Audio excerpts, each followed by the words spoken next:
આકાશવાણી સમાચાર સિમ્પલ ઠક્કર વાંચે છે. સૌપ્રથમ મુખ્ય સમાચાર. હરિયાણામાં ભારતીય જનતા પાર્ટીની અને કાશ્મીરમાં જમ્મુ કાશ્મીર નેશનલ કોન્ફરન્સની સંયુક્ત સરકાર રચાવાની શક્યતા. રાષ્ટ્રપતિ દ્રૌપદી મુર્મુ આજે નવી દિલ્હીમાં વર્ષ 2022ના 70મા રાષ્ટ્રીય ફિલ્મ પુરસ્કાર એનાયત કરશે.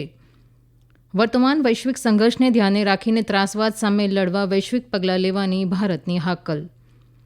ક્રિકેટમાંથી રાજકારણી બનેલા મોહમ્મદ અઝરુદ્દીન કથિત મની લોન્ડરિંગ કેસમાં ઈડી સમક્ષ હાજર રહ્યા.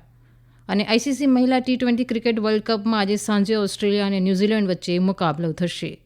સમાચાર વિગતવાર.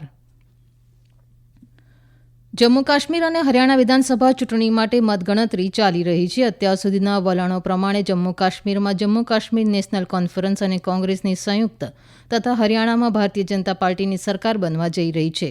જમ્મુ કાશ્મીરમાં ભૂતપૂર્વ મુખ્યમંત્રી અને નેશનલ કોન્ફરન્સના નેતા ઓમર અબ્દુલ્લા બડગામ અને ગાંદરબાલ એમ બંને બેઠકો પર આગળ છે.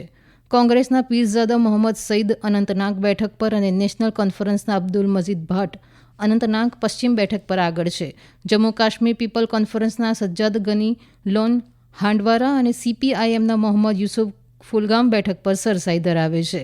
કોંગ્રેસના વરિષ્ઠ નેતા ગુલામ મોહમ્મદ મીર દોરુ બેઠક પર આગળ ચાલી રહ્યા છે.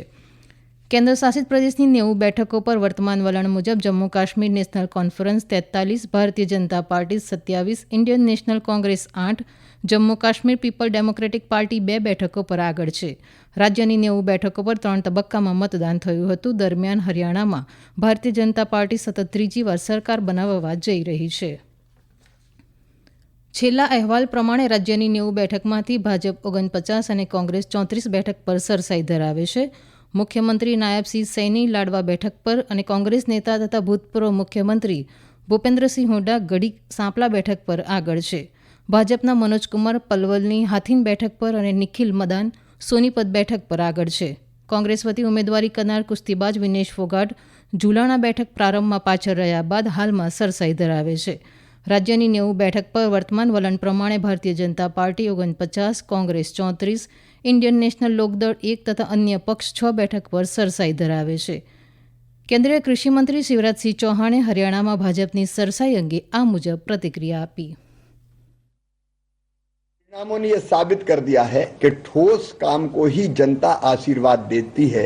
जो प्रधानमंत्री जी के नेतृत्व में पूरे देश में किसानों के कल्याण के लिए भी हो रहा है. किसानों के लिए जो काम हुए पिछले दिनों अद्भुत और अभूतपूर्व कांग्रेस ने कभी नहीं किए. और हरियाणा में केंद्र की योजनाएं मोदी जी की और राज्य सरकार ने भी जो कल्याण के काम किए उसका असर साफ नजर आ रहा था और आज परिणामों में प्रकट हो रहा है. कितनी तोड़ने की कोशिश कर ले समाज को कांग्रेस, लेकिन उनके इरादे, उनके मंसूबे कभी सफल नहीं होंगे.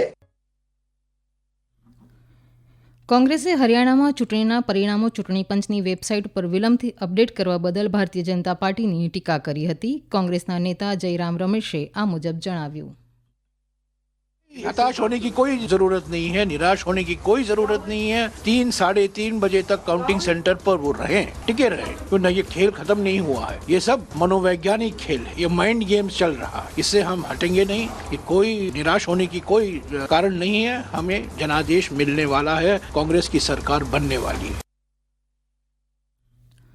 રાષ્ટ્રપતિ દ્રૌપદી મુર્મુ આજે નવી દિલ્હીમાં વર્ષ 2022 માટેના 70મા રાષ્ટ્રીય ફિલ્મ પુરસ્કાર એનાયત કરશે. આ પ્રસંગે સુપ્રસિદ્ધ અભિનેતા મિથુન ચક્રવર્તીને સિનેમા ક્ષેત્રે સર્વોચ્ચ એવા દાદા સાહેબ ફાળકે પુરસ્કારથી સન્માનિત કરવામાં આવશે. રિષભ શેટ્ટીને કન્નડ ફિલ્મ કંતારામાં ઉત્તમ અભિનય માટે શ્રેષ્ઠ અભિનેતાનો પુરસ્કાર એનાયત કરવામાં આવશે. તામિલ ફિલ્મ તિરુચિત્રાબલમ માટે નિત્યા મેનન અને ગુજરાતી ફિલ્મ કચ્છ એક્સપ્રેસ માટે માનસી પારેખને શ્રેષ્ઠ અભિનેત્રીના પુરસ્કાર એનાયત કરવામાં આવશે. સંગીતમાં અરિજીત સિંહને શ્રેષ્ઠ પાર્શ્વગાયકનો અને બોમ્બે જયશ્રીને શ્રેષ્ઠ પાર્શ્વગાયિકાનો પુરસ્કાર એનાયત કરવામાં આવશે. ભારતે વર્તમાન વૈશ્વિક સંઘર્ષને ધ્યાનમાં રાખીને ત્રાસવાદ સામે લડવા વૈશ્વિક પગલાંની હાકલ કરી છે. સંયુક્ત રાષ્ટ્ર ખાતે વૈશ્વિક નેતાઓના શિખર સંમેલનના એક સંધિમાં ભારતે ત્રાસવાદ સામે લડવાની પ્રતિબદ્ધતા વ્યક્ત કરી છે. યુએનમાં ભારતના કાયમી પ્રતિનિધિ પી હરીશે આ સંધિમાં ત્રાસવાદને વખોડતા મજબૂત સંદેશો આપવા બદલ વિશ્વના દેશોની પ્રશંસા કરી છે. શ્રી હરીસે તાત્કાલિક અને સંગઠિત પગલાં લેવાની માંગણી કરતા જણાવ્યું કે વૈશ્વિક શાંતિ અને સલામતી માટે ત્રાસવાદ ગંભીર પડકાર છે અને સાયબર, દરિયાઈ અને અવકાશ ક્ષેત્રે સંઘર્ષના નવા ક્ષેત્રો તરીકે ઉભરી આવ્યા છે. સંયુક્ત રાષ્ટ્રના મજબૂતીકરણ અંગે સામાન્ય સભાને સંબોધતા શ્રી હરીશે વિકાસશીલ દેશો વતી ભારતની અગ્રણી ભૂમિકાનો ઉલ્લેખ કર્યો હતો. તેમણે જણાવ્યું કે આ સંધિ ભારતને 2047 સુધીમાં વિકસિત રાષ્ટ્ર બનાવવાના ભારતના વિઝનને અનુરૂપ છે. તેલંગાણા પ્રદેશ કોંગ્રેસ સમિતિ ટીપીસીસીના કાર્યકારી પ્રમુખ અને ક્રિકેટરમાંથી રાજકારણી બનેલા મોહમ્મદ અઝહરુદ્દીન હૈદરાબાદ ક્રિકેટ એસોસિએશન HCA સાથે જોડાયેલા કથિત મની લોન્ડરિંગ કેસમાં આજે એન્ફોર્સમેન્ટ ડિરેક્ટોરેટ એટલે કે ઈડી સમક્ષ હાજર થયા હતા. ભૂતપૂર્વ ભારતીય ક્રિકેટ કેપ્ટન પર HCA પ્રમુખ તરીકેના તેમના કાર્યકાળ દરમિયાન ભંડોળનો દુરુપયોગ કરવાનો આરોપ છે. જોકે તેણે આ આરોપને ખોટા ગણાવ્યા હતા. HCAમાં 20 કરોડના કથિત ગોટાળાની તપાસ કરી રહેલી ઈડીએ ગયા વર્ષે ડિસેમ્બરમાં ભૂતપૂર્વ ક્રિકેટર અરશદ અયુબ અને શિવલાલ યાદવની પણ પૂછપરછ કરી હતી. ઉલ્લેખનીય છે કે ઈડીએ અઝહરુદ્દીનને HCAના પ્રમુખ અને પૂર્વ સાંસદને 3 ઓક્ટોબરે હાજર થવાનો નિર્દેશ આપ્યો હતો, પરંતુ તેમણે વધુ સમય માંગતા તેમની વિનંતીને પગલે ઈડીએ તેમને 8 ઓક્ટોબરે હાજર થવા માટે નવી નોટિસ આપી હતી. એજન્સી દ્વારા આપવામાં આવેલી નોટિસના જવાબમાં આજે તેઓ ઈડીની પ્રાદેશિક કચેરી પહોંચ્યા હતા. આ સમાચાર આપ આકાશવાણીના અમદાવાદ વડોદરા કેન્દ્ર પરથી સાંભળી રહ્યા છો. આ રાષ્ટ્રીય સમાચાર આપ અમારી YouTube channel AIR news Gujarat પર પણ સાંભળી શકશો.